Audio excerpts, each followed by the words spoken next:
In the autumn of 1720, a street in Paris grew so crowded with people hoping to make a fortune that some of them were crushed to death where they stood. The man they blamed for it was running the French treasury. He had gotten the job less than a year after a king's court had pardoned him for killing a man in a duel.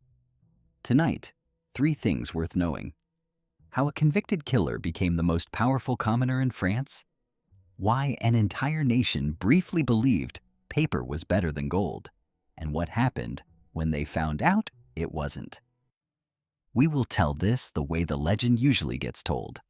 Then, at the end, we will separate what is documented from what is only story.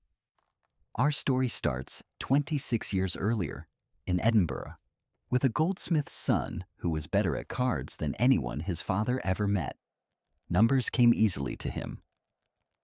So did trouble. By his 20s, he had moved to London, where fashionable society knew him simply as Beau Law, elegant, clever, and always at the gaming tables. In 1694, his attention settled on a woman named Elizabeth Villiers. So did another young gentleman's. The other gentleman was Edward Wilson. London society called him Beau Wilson, known for spending more than anyone could explain. Words were exchanged between them. In 17th century London, words like that were settled with a sword.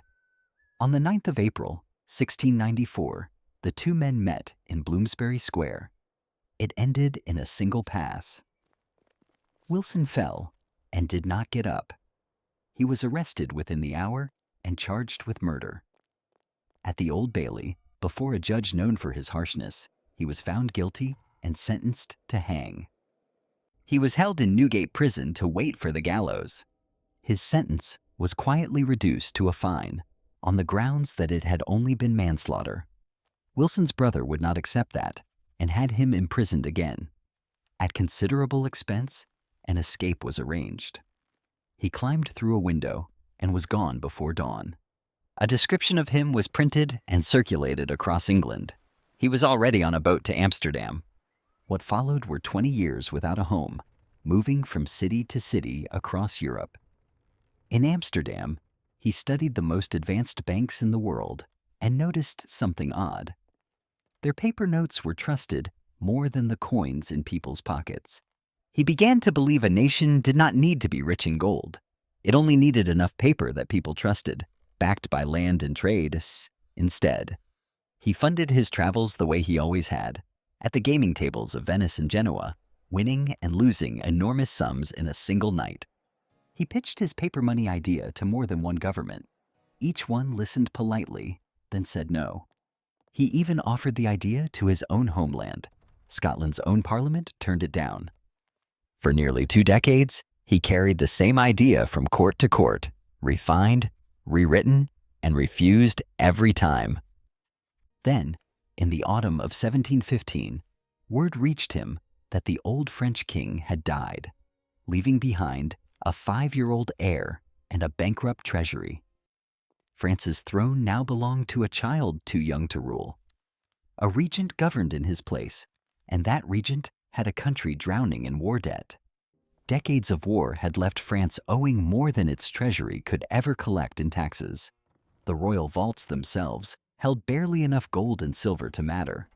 Into that vacuum walked a foreigner with an idea no French minister had ever tried: pay the nation's debts not with more gold, but with paper the government simply promised to honor.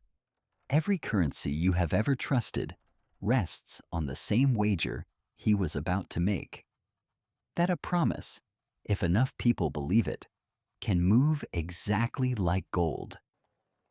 Across Paris that same season, on an ordinary street called the Rue Quincampoix, a stationer sold paper, ink, and quills to anyone who needed to write something down. The stationer had run that shop for 30 years and trusted exactly 2 things: good paper and gold you could bite. His grown son wanted more than a paper shop. He wanted to be part of whatever Paris did next. The Scotsman was granted an audience with the regent himself, a clever, restless man, exhausted by a treasury he could not fix. His pitch was simple: let him open a bank that issued paper notes. If people trusted the notes, France's money problem would ease without melting down a single coin. The regent said yes, cautiously, and on far smaller terms than the Scotsman had asked for. In May of 1716, the Banque Générale opened its doors, a private bank allowed to print paper notes that could be used to pay taxes. At first, almost no one wanted them. Paper had never been money in France before. Word of the new paper reached the stationer's shop before the notes themselves did. Then, the government agreed to accept the notes for tax payments. Suddenly, paper had a use gold never quite offered. It was lighter to carry, and it worked. Within 2 years, the notes were trusted more than the coins in most people's pockets. The convicted killer's paper idea was working. Success made the Scotsman ambitious. In 1717, he proposed a second company, one that would own the trading rights to France's entire Louisiana territory in North America. The regent granted it. The new company alone would control the tobacco trade, the beaver fur trade, and whatever else Louisiana held. A beautiful new map of the territory was unveiled in the company's offices. Its coastline was drawn in careful detail. Its interior was almost entirely blank. At the stationer's shop, customers had stopped asking only for paper. They wanted to know how to buy a share in the new company. In the royal treasury, a quiet clerk who had kept the same handwritten ledger for 30 years began recording something new: government debt, exchanged directly for shares in the company. Instead of paying back what it owed, the government simply swapped old paper debt for new paper shares. On paper, the debt problem was solved. Word spread that Louisiana held gold and silver mines waiting to be found. No one who spread the rumor had actually seen one. The first shares went to the nobility, who bought quietly and confidently, certain they understood exactly what they were doing. Within months, shares were opened to anyone who could pay. Queues began forming outside the company's offices on the Rue Quincampoix. The ledger keeper watched the growing queue from an upper window, recording its length in his own private notes as if it were weather. In 1719, the regent formally pardoned the Scotsman for the killing in London 25 years earlier. The conviction that once threatened his neck no longer mattered at all. A foreigner, a former fugitive, was now untouchable in France, so long as his paper kept working. To hold the highest financial office in France, he needed to be Catholic. He converted, quietly and without ceremony, that same year. That same year, his Louisiana company absorbed nearly every other French trading company into one single giant enterprise. A new map replaced the old one, showing trade routes stretching to India, to China, to the coasts of Africa. The blank space in the middle of Louisiana was still blank. At the stationer's shop, the son used savings his father did not know about to buy his first shares. Shares that had first sold for 500 livres soon traded for 2,000. Word of the profit spread faster than any newspaper could print it. The Rue Quincampoix itself began to change. Ordinary foot traffic gave way to carriages, then to a crowd too large for the street to hold.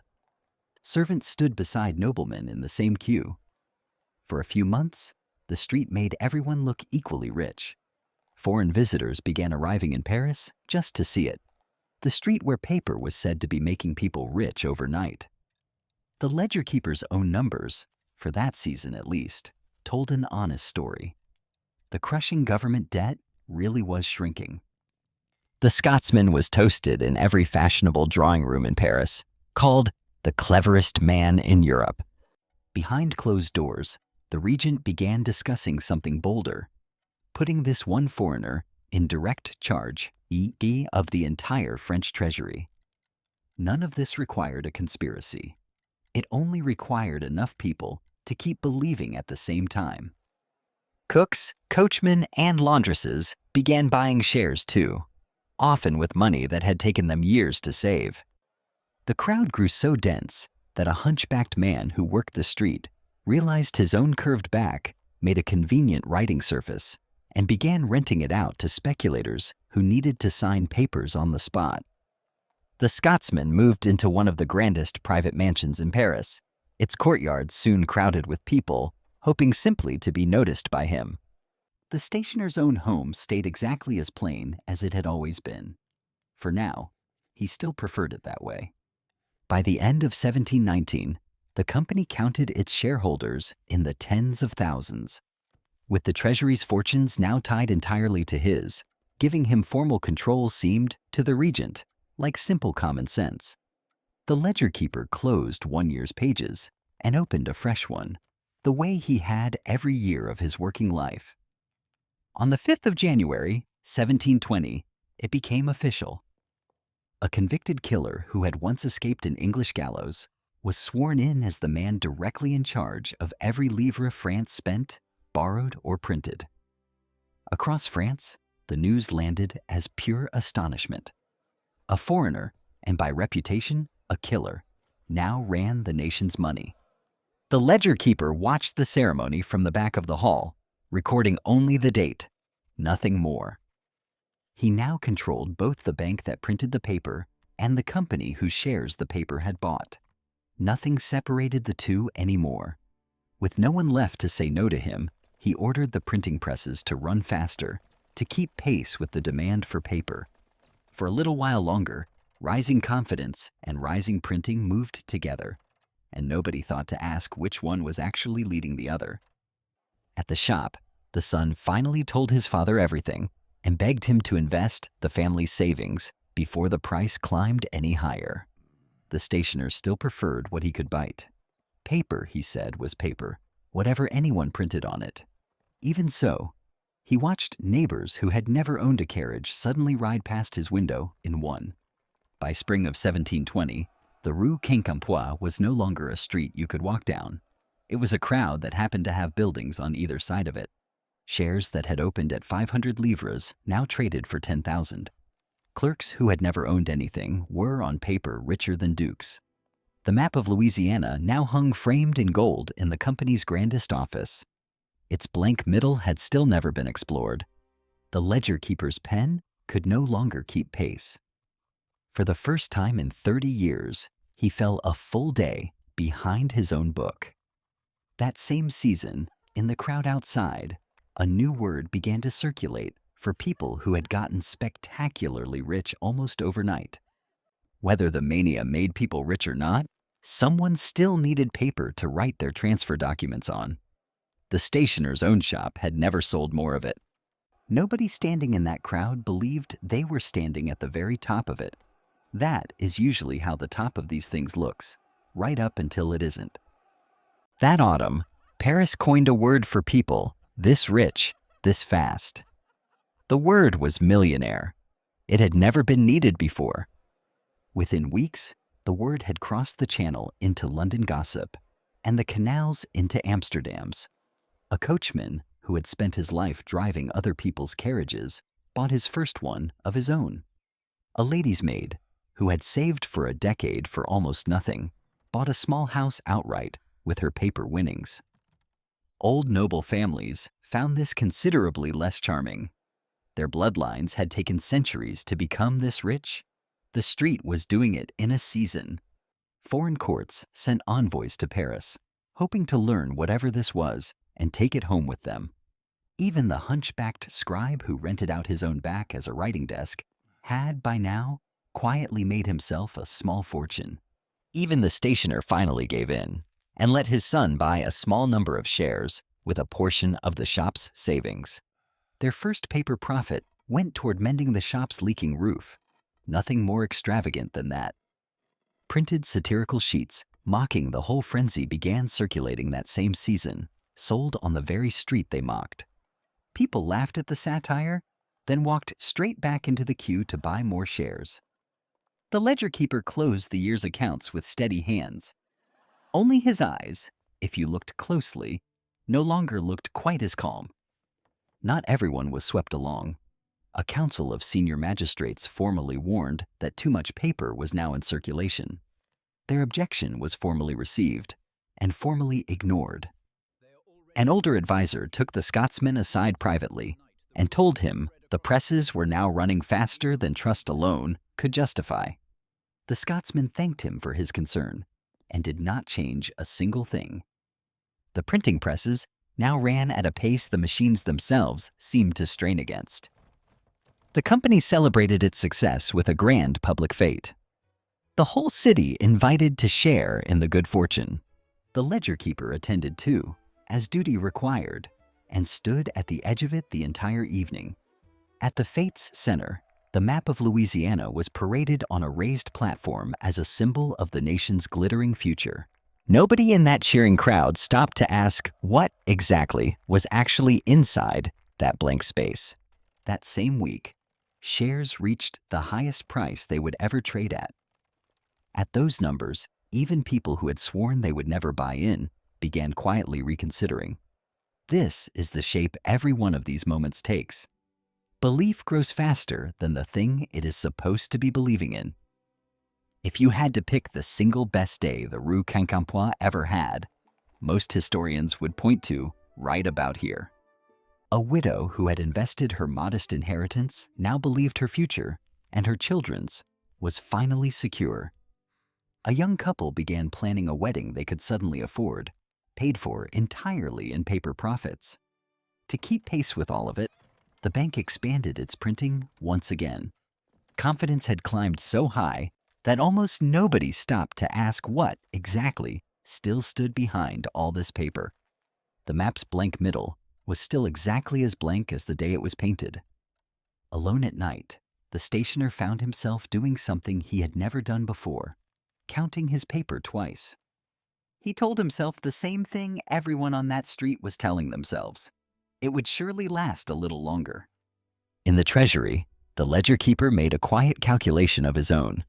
The paper now in circulation was worth more than every ounce of gold and silver France actually had.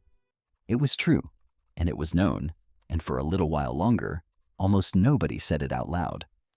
When a senior official walked past their desk, the two clerks returned to their work as if nothing had been said at all. Strangely, one of the first people on that whole street to quietly sell everything and walk away was the hunchbacked scribe. Nobody in that crowd noticed him go. They were all still looking at the map.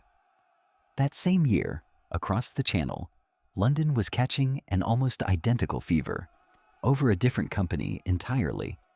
Paris had its Mississippi Company. London had its South Sea Company. Neither city needed to teach the other the trick.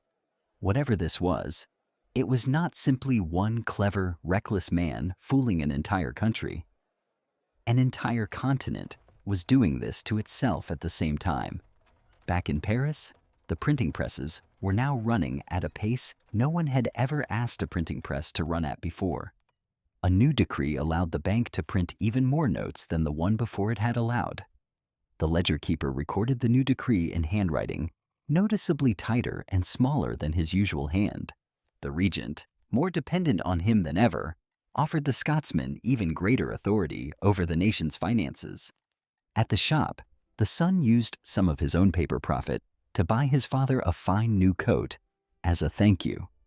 He accepted the gift gladly. He still did not entirely trust the paper that had paid for it. For one afternoon at least, the little shop on the Rue Quincampoix was simply, entirely, at peace. Somewhere across town, framed in gold, the map's empty middle still waited for anyone to actually go and fill it in. The street glowed gold in the late afternoon light one more time, the way it had glowed for months. Every one of these moments in history looks unstoppable on its very best day. This had just been Paris's very best day. One of the wealthiest nobles in France, a prince of the blood, quietly sent 3 wagons to the bank and demanded his entire fortune back in gold and silver coin.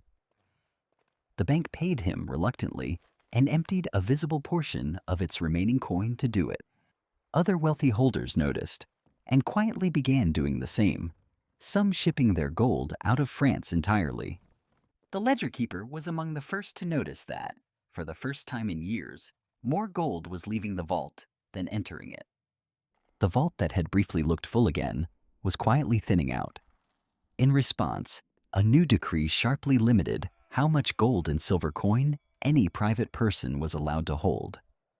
A second decree went further, banning large payments in coin altogether. From now on, paper was not just accepted, it was required.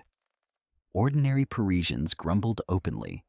Being told what kind of money you were allowed to hold felt like a different kind of trick entirely. Officials began searching homes for hidden gold. It did little to restore anyone's trust. At the shop, the stationer told his son plainly that it was time to sell. His son refused.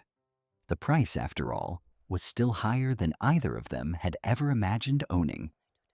Word spread that some of the wealthiest holders had already quietly cashed out and left with wagons of gold. The share price, for the first time in over a year, noticeably fell. The same queue that had spent a year trying to buy shares began quietly at first, trying to sell them instead. The ledger keeper began, for the first time, recording numbers that went down instead of up. Officials issued public reassurances that the paper was still perfectly sound. Fewer and fewer people believed them. Within weeks, shares worth 10,000 livres were trading for 6,000, then 4. The street slowly emptied of anyone still hoping to buy. It filled instead with people hoping only to get their money out. Outside the nationalized bank that now printed all of France's paper, a growing crowd demanded gold in exchange for their notes. For a time, the doors simply did not open at all. Closed doors did not calm the crowd. They made it larger. This is the same crowd we opened with tonight, the one that grew so dense, some people inside it were crushed. By some accounts, several people in that crush that day did not survive it. The Scotsman watched the same street from the same window he once watched it from as a triumph. It no longer looked like one. Guards were posted at his own door, not to keep people out of his life anymore, but to keep him safe inside it. At the stationer's shop, the shutters came down early that day and stayed down. The son finally tried to sell everything he had, at whatever price anyone would pay. What he finally got back was a small fraction of what the family had paid for it. Father and son sat together behind the shuttered shop that evening, and for a long while, neither of them said anything at all. On the narrator's desk, the tall stack of paper finally toppled. The single gold coin beside it had never moved at all. The ledger keeper wrote a single final entry for the season. For once, his own hand was not entirely steady. With the streets turning dangerous, the regent could no longer simply wait for it to pass. In December of 1720, less than a year after taking the post, the Scotsman was removed from his position. A hostile crowd gathered outside his mansion gates, the same gates that had once been crowded with admirers. He was quietly moved to a safer residence, disguised, under armed escort. Within weeks, he left Paris for good, in a plain coach, entirely unrecognized by the people he passed. For weeks afterward, people searched for him with the same energy they had once used to search for a chance to see him. By the year's end, the shares and the paper notes together were worth a small fraction of what they had been worth at their highest point. The map of Louisiana still hung in its gold frame, forgotten now, gathering dust in an empty office. At the stationer's shop, father and son counted what remained of their savings and found it was still, barely, enough. This time, it was the father who put a steady hand on his son's shoulder. The Rue Quincampoix slowly grew quiet again, the way any street eventually does. The ledger keeper closed that year's book more heavily than he had closed any year before it. Behind every falling number in this story was somebody's actual savings, their actual roof, their actual plans for next year. What came after, for the man himself and for the country he had briefly run, is its own story. He spent time first in Brussels, then in England, tolerated everywhere he went, welcomed nowhere in particular. He lived in England for roughly 4 years, watched closely, resented by some, quietly admired by others for the sheer size of what he had once attempted. Eventually, he settled in Venice, the same city where he had once gambled his way through 20 years of exile. He kept gambling the way he always had, though now for far smaller stakes than the fortune he had once handled for an entire nation. He died in Venice in 1729 in modest, genteel poverty, 35 years after the duel that first sent him running. Word of his death eventually reached Paris. At the stationer's shop, it barely came up in conversation at all. By then, plenty of Parisians had already put their worthless share certificates to a new use, pasting them to their walls as cheap decoration. The stationer's shop itself went back to doing exactly what it had always done best, selling paper, ink, and quills to anyone who needed to write something down. For an entire generation afterward, French ministers avoided the very word bank. It had become in France almost a dirty word. The child who had inherited the throne grew into a king, who, for the rest of his long reign, treated paper money with open suspicion. It would take another 80 years before France trusted a national bank again. In 1800, a new French central bank finally opened, this time built to survive the mistakes of the first one. The word millionaire, born on a chaotic Paris street in 1719, outlived every other detail of the story that created it. Today, almost everyone has used that word.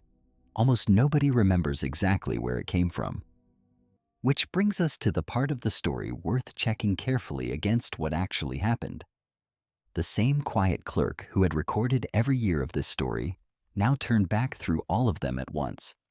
A rise built on paper, a peak nobody recognized as one, a fall that cost ordinary people the most. He dipped his pen once more and entered a single final line for this chapter of the story. He looked at the finished page for a long moment before he was ready to close it. Then, the way he always did, he closed the book. One coin, one flame, one book, closed until the next chapter needs it open again. Fact versus myth. Point 1. Was he really a convicted killer? Yes. A London court found him guilty of murder in 1694 and sentenced him to hang, though the killing is generally described today as the result of a duel rather than a premeditated attack. Point 2. Did he really escape prison? Yes. Documented and widely reported at the time, an escape expensive enough that it was clearly arranged rather than accidental. Point 3. Was he pardoned before taking charge of France's treasury? Yes, in 1719, roughly 6 months before his appointment as its head. Point 4. Did the word millionaire really come from this story? Most historians trace its first recorded use to Paris in the autumn of 1719, right in the middle of the frenzy we described tonight. Point 5. Did a hunchbacked man really rent out his own back as a writing desk? The story appears repeatedly in accounts from the period, though like many colorful details from a crowd this large, it may have grown a little in the retelling. Point 6. Was one man entirely to blame for the collapse? Almost certainly not alone. The same year, London caught an almost identical fever over an entirely different company, with no help from him at all. Point 7. Did paper money die with the bubble? It did not. Every currency in the world you use today is paper, or its digital equivalent, backed by trust rather than gold. The idea survived. His particular execution of it did not. History has mostly remembered him as a reckless gambler who wrecked a nation's finances. That is not entirely fair, and it is not entirely wrong either. He was right that a modern economy needs more money moving through it than a country can dig out of the ground. Every central bank on earth runs on some version of the idea he first tried to sell to a bankrupt France. What he got wrong was tying that paper to a single speculative company run by one man, with almost no one left in a position to say no to him. Every financial system since has wrestled with the same basic question he ran into first. How much should any one person or any one institution be trusted to decide alone. If you had stood on that street in the summer of 1720, certain everyone around you was getting rich, when do you think you would have decided to sell? None of this is investment advice, only history. What people did with paper 300 years ago will not tell you what to do with yours today. Here's a question worth leaving in the comments. Knowing how the story ends, would you have gotten out early? Or do you think you'd have believed it a little longer than you'd like to admit? If you are the kind of person who wants the real story behind the money, not just the moral at the end of it, you are exactly who this channel is made for. This is Ledger and Legend. Every episode, one true story about money and power, told first the way the legend remembers it, then checked against what the ledger actually says. Subscribing costs nothing, and it means the next story finds you the day it is told, instead of you having to go looking for it. Next time, a single trader who, decades later, would bet against an entire country's currency and win in a single afternoon. Until then, the ledger stays closed, and the legend stays exactly where we found it, waiting to be checked again.